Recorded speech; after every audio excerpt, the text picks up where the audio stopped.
Qu'en est-il du fait de recouvrir un aliment déposé sur la plaque de Shabbat, la fameuse plata? Lorsqu'un aliment est déposé sur une source de chaleur, il est défendu de le couvrir cet aliment d'une couverture, même avant l'entrée de Shabbat. Pourquoi? Parce que la chaleur du feu associée aux propriétés de la couverture est considérée comme un élément qui ajoute de la chaleur. C'est ce qu'on appelle davar hamosif hevel. On parle de cela lorsqu'il s'agit de quelque chose il y a vraiment de la vapeur. Il est donc défendu de recouvrir totalement l'aliment avec ses couvertures. Il faudra par contre déposer un élément de séparation en couvercle, par exemple un couvercle en fer, dont le diamètre dépasse celui de la marmite. Dans ce cas-là, ça rejoint l'exemple que j'avais donné tout à l'heure pour l'enfouissement, pour la couverture. Si c'est sur une marmite où il y a déjà un couvercle, il n'y a pas de souci. Donc quand on parle ici qui serait interdit, c'est là où il n'y a pas de couvercle. Vous avez une ouverture complète et vous mettez, d'accord? Et donc, s'il s'agit d'un couvercle en fer, par exemple, dont le diamètre dépasse celui de la marmite afin que la couverture déposée sur cet élément ne touche pas directement les parois de la marmite, dans ce cas-là, ça marche.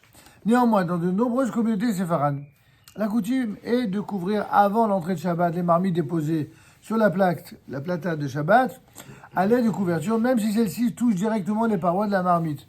Visiblement, ce sera selon les poskim auxquels on se réfère. Notamment ici, c'est le Eretz Chaim du Rav Siton qui est cité. Il y a également le Yabia Omer, le Or Letzion, du Rav Ben Shalom HaShaul, etc. Ok, continuons. Néanmoins, dans de nombreuses communautés, on a dit, il l'autorise. Au cours du Shabbat, il sera permis de rajouter, de retirer, de déplacer ou même de changer les couvertures qui enveloppent les casseroles depuis la veille de Shabbat, si le plat est déjà cuit. Vous entendez ce qu'il dit là?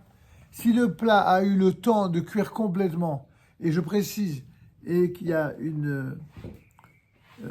un couvercle sur une marmite par exemple, à ce moment-là, vous pouvez changer de couverture. Si c'est pas le cas où vous avez enlevé complètement, vous avez attendu tout Shabbat et après vous le mettez, non. On parle d'un cas où, par exemple, vous vous avez rendu compte qu'en servant un plat, vous avez sali la couverture en question. Alors bon, une maman, une épouse, elle n'aime pas que les gens passent devant le truc et que c'est tout sale. Qu'est-ce qu'elle fait? Elle prend une autre, elle met à la place, il n'y a aucun souci. Pourquoi? Parce qu'il s'agit d'un plat qui a déjà cuit complètement. On pourra donc librement remettre les couvertures si elles sont tombées de leur place ou même après s'être servi du plat. C'est clair?